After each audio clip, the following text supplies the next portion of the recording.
ஓம் ஸ்ரீராம ராம ராமேதி ரமே ராமே மனோரமே சகசிரநாம தத்துல்யம் ஸ்ரீராம நாம வராணனே. உலகம் யாவையும் தாமுழா வாக்கலும் நிலைபெறுத்தலும் நீக்கலும் நீங்களா அழகிலா விளையாட்டுடையார் அவர் தலைவர் அன்னவர் சரண் நாங்களே. எத்திர எத்திர ரகுநாத கீர்த்தனம் தத்திர தத்திர கிருத்தமாஸ்தகாஞ்சலிம் வாஷ்பவாரி பரிபூர்ணலோச்சனம் மாருதிம் நமது ராட்சசாந்தகம். அஞ்சிலே ஒன்று பெற்றான் அஞ்சிலே ஒன்றை தாவி அஞ்சிலே ஒன்று ஆறாக ஆரியர்க்காக ஏகி அஞ்சிலே ஒன்று பெற்ற அணங்கை கண்டு அயலாரூரில் அஞ்சிலே ஒன்றை வைத்தான் அவன் எம்மை அழித்துக் காப்பான். இன்னைக்கு நம்ம கம்பராமாயணத்துல பாலகாண்டத்துல திருவதார படலத்துல 17வது பாட்டு பார்க்க போறோம். ஐயிரு தலையினோன் அனுசர் ஆதியாம் மெய்வலி அறக்கரால் வெண்ணும் மண்ணுமே செய்தவம் இழந்தன திருவின் நாயக்க உய்திரம் இல்லை என்று உயிர்ப்பு வீங்கினார். இதுதான் பாட்டு. இப்ப பதம் பிரிச்சு பொருள் பார்க்கலாம். திருவின் நாயக லக்ஷ்மிக்கு நாயகனாகிய பெருமானே, ஐயிரு தலையினோன் அனுசர் ஆதியாம் மெய்வலி அறக்கரால் 10 தலைகளை உடைய ராவணன் அவனுக்கு பின்பிறந்தவர்கள் முதலான உடல் வலிமை மிக்க அறக்கரால் விண்ணும் மண்ணுமே செய்தவம் இழந்தன விண்ணுலகமும் மண்ணுலகமும் தாம் செய்துள்ள புண்ணியங்களை இழந்து வருந்துகின்றன. உய்திரம் இல்லை என்று உயிர்ப்பு வீங்கினார். அவை உய்வதற்கு வழியே இல்லை என்று கூறி பெருமூச்சு விட்டனர். இப்ப நம்ம இந்த பாட்டுல இருக்கக்கூடிய நயங்களை பார்க்கலாம். இந்த பாட்டின் மூலமா கம்பர் என்ன சொல்ல வர்றாரு?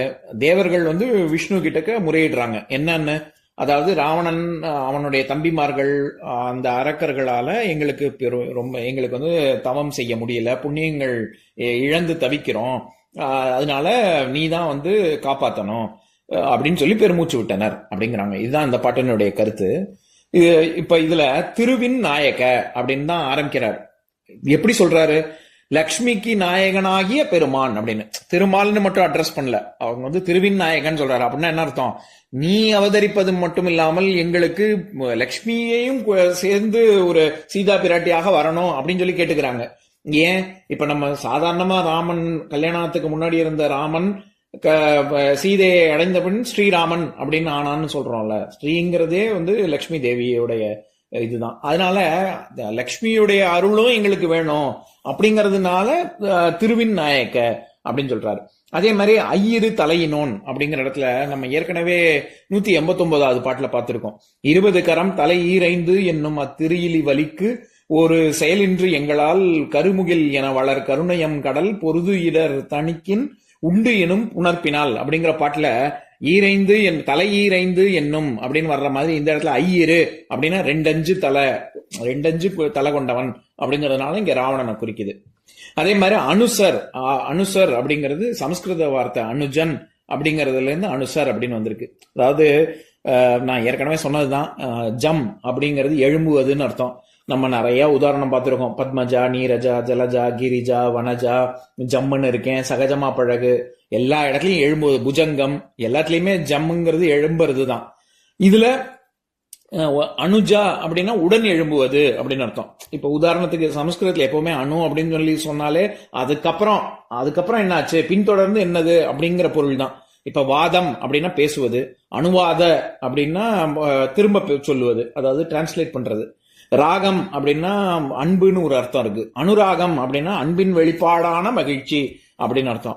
அதே மாதிரி மான அப்படின்னா மெஷர் பண்றது, அளக்கிறதுன்னு அர்த்தம். அனுமானம் அப்படின்னா அளப்பதன் மூலமாக நம்ம என்ன உணர்றோம், என்ன இன்ஃபர் பண்றோம் அப்படின்னு இன்ஃபரன்ஸுக்கு அனுமானமா சொல்றோம்ல அது.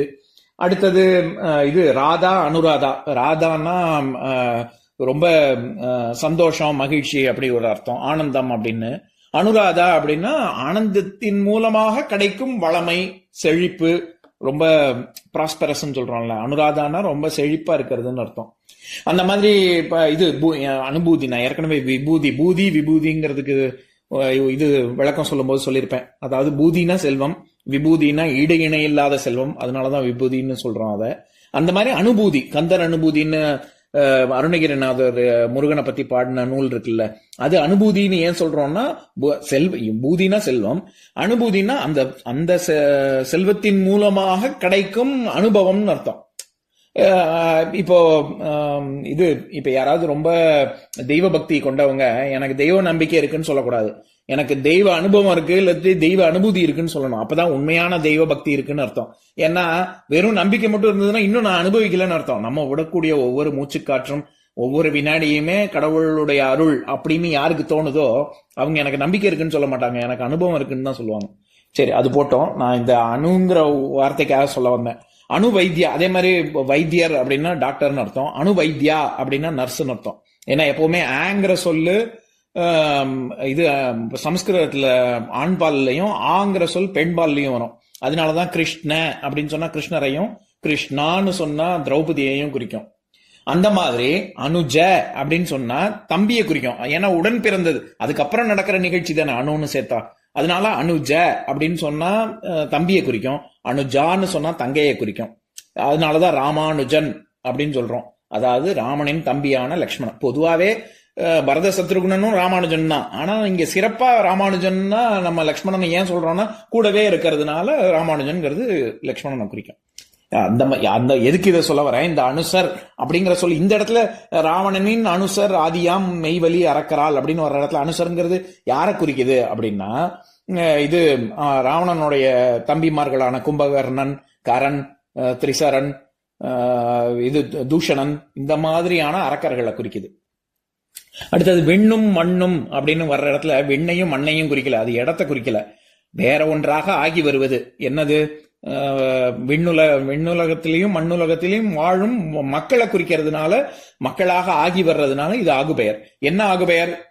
விண்ணும் மண்ணும் இடம், இடத்தை குறிக்காம அங்க வேற ஒன்றாக ஆகி வர்றதுனால இது இடவாகு பெயர். நான் ஆகுபெயரை பத்தி சொல்லும்போது நம்ம ஏற்கனவே பார்த்ததுதான். அதாவது பொருளாகு பெயர், சினையாகு பெயர், காலமாகு பெயர், இடவாகு பெயர், பண்பாகு பெயர், தொழிலாகு பெயர். அடுத்தது அளவையை வச்சு எண்ணல் அளவை ஆகு பெயர், எடுத்தல் அளவை ஆகு பெயர், முகத்தல் அளவை ஆகு பெயர், நீட்டல் அளவை ஆகு பெயர், சொல்லாகு பெயர், காரியமாகு பெயர், கருத்தாகு பெயர், உவமையாகு பெயர், இது தானியாகு பெயர், இருபடி நம்ம ஏற்கனவே பார்த்திருக்கோம். இருபடி ஆகு பெயர், மும்மடி ஆகு பெயர், இந்த காருங்கிற உதாரணம் எல்லாம் பார்த்தோம்ல. நான்மடி ஆகு பெயர், பலமடி ஆகு பெயர், கருவி ஆகு பெயர், இப்படி ஊர்பட்ட ஆகு பெயர் இருக்கு. இதுல இந்த இது வந்து இடவாகு பெயர். இப்ப உதாரணத்துக்கு சொல்லணும்னா இந்தியா இலங்கை இது இங்கிலாந்தை வென்றது அப்படின்னு சொன்னா, இந்தியா இலங்கையை வென்றது ஏதோ கிரிக்கெட் மேட்ச்ல வென்றது அப்படின்னா, அப்போ அங்க அந்த இடத்துல இந்தியாங்கிறது இந்தியா வெல்லல, இந்தியாவுக்காக விளையாடுற வீரர்கள் வென்றார்கள் அப்படின்னு வேற ஒன்றாக ஆகி வருது இல்ல. இப்போ ராமனின் செயல்களை பார்த்து உலகம் வியந்தது அப்படின்னு சொன்னா, உலகம்ங்கிறது பூமி, அந்த இடம் வியக்கல, உலகத்தில் வசிக்கக்கூடிய மக்கள் வியந்தார்கள். அந்த மாதிரி விண்ணும் மண்ணுமே செய்தவம் இழந்தன அப்படின்னு சொன்னா, விண்ணுலகத்தில் உள்ள மக்களும் மண்ணுலகத்தில் உள்ள மக்களும் செய்தவம் இழந்தன அப்படின்னு அர்த்தம். அடுத்தது இங்க செய்தவம் இழந்தன, திருவின் நாயக உய்திரம் இல்லை அப்படின்னு வர்ற இடத்துல செய்தவம் உய்திரம் இது ரெண்டுமே வினைத்தொகை, 3 காலத்தையும் குறிக்கக்கூடியது. செய்த தவம், செய்கின்ற தவம், செய்யும் தவம். அதே மாதிரி உய்த்த திறம், உய்க்கின்ற திறம், உய்யும் திறம், 3 காலத்தையும் குறிக்கும். ஆனா இந்த இடத்துல குறிப்பா செய்தவம்னு வர்றது வந்து எதிர்கால பொருள்ல தான் வருது. அதாவது எங்களால புண்ணியங்கள்லாம் நாங்க வந்து எங்களால இனிமே தவமே செய்ய முடியாது, நீ ராவணனை போய் அழிச்சாதான் எங்களால தவமே செய்ய முடியும் அப்படின்னு சொல்றதுனால இது எதிர்கால பொருள்ல மட்டும்தான் வருது. இப்போ உதாரணத்துக்கு சொல்லணும்னா நம்ம இது சாகுபடி செய்யக்கூடிய ஒரு நிலமா ஆக்கிறதுக்கு அந்த செய்கால் அப்படின்னு சொல்லுவாங்க. அதாவது கல்டிவேபிள் லேண்ட்னு அர்த்தம். அப்போ அந்த இடத்துல செய்கால் அப்படின்னா செய்த கால், செய்யும் கால், இது செய்கின்ற கால் அப்படி பிரிச்சு சொல்லக்கூடாதுல்ல. இங்க செய்கால்னா என்ன அர்த்தம்? இனிமே அது தரிசு நிலம் கிடையாது, இனிமே அதுல சாகுபடி இது விவசாயம் பண்ணக்கூடிய நிலம் அப்படின்னு அர்த்தம். அந்த மாதிரி எப்படி செய்கால் எதிர்கால குறிக்கிற மாதிரி வருதோ, அந்த மாதிரி இங்க செய்தவம் இழந்தன அப்படின்னா இனி தவம் செய்யணும்னா ராவணருக்கு இல்லாம இருக்கணும், அப்பதான் தவமே செய்ய முடியும் அப்படிங்கிற பொருள்ல வருது. அதே மாதிரி உயிரம் இல்லை என்று உயிர்ப்பு வீங்கினார் அப்படின்னு சொல்றாங்க. உயிர்ப்புன்னா மூச்சுக்காற்று, வீங்கினார் அப்படின்னா வீங்குதல் அப்படின்னா இந்த இடத்துல பெருமூச்சு விட்டாங்க அப்படின்னு அர்த்தம். ஷபாடா அப்படின்னு சொல்லி, அதாவது இனிமே எங்களுக்கு நீ வந்து காப்பாத்தலைன்னா எங்களால ஒன்னும் முடியாது, வாழவே முடியாது, உயிர்த்திரம் இல்லை அப்படின்னு சொல்லி பெருமூச்சு விட்டாங்கிறதுக்கு உயிர்ப்பு வீங்கினார் அப்படின்னு சொல்றாரு கம்பர். இப்ப நான் பாட்டை இன்னொரு தடவை படிக்கிறேன், கேளுங்க. ஐயிரு தலையினோன் அனுசர் ஆதியாம் மெய்வலி அறக்கரால் வெண்ணும் மண்ணுமே செய்தவம் இழந்தன, திருவின் நாயக உயிர்த்திரம் இல்லை என்று உயிர்ப்பு வீங்கினார்.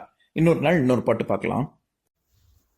ஓம் சாந்தாகாரம் புஜகசயனம் பத்மநாபம் சுரேஷம் விஸ்வாதாரம் ககனசத்ரசம் மேகவர்ணம் சுபாங்கம் லக்ஷ்மீகாந்தம் கமலநயனம் யோகி ஹிருத்யானகம்யம் வந்தே விஷ்ணும் பவபயஹரம் சர்வலோகைகநாதம்.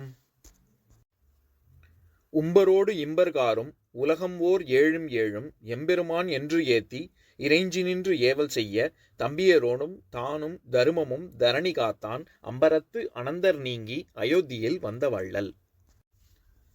ஓம் பூர்ணமதః பூர்ணமிதம் பூர்ணாத் பூர்ணமுதஸ்யதே பூர்ணஸ்ய பூர்ணமாதாய பூர்ணமேவாவசிஷ்யதே. ஓம் சாந்தி ஷாந்தி ஷாந்திः. ஓம் சர்வேஷாம் ஸ்வஸ்திர்பவது சர்வேஷாம் சாந்திர்பவது சர்வேஷாம் பூர்ணம் பவது சர்வேஷாம் மங்களம் பவது. ஓம் சாந்தி ஷாந்தி ஷாந்திः. ஓம் சர்வே பவந்து சுகினः சர்வே சந்து நிராமயாः சர்வே பத்ராணி பஷ்யந்து மா கஷ்சித் துக்கபாக் பவேத். ஓம் சாந்தி ஷாந்தி ஷாந்திः.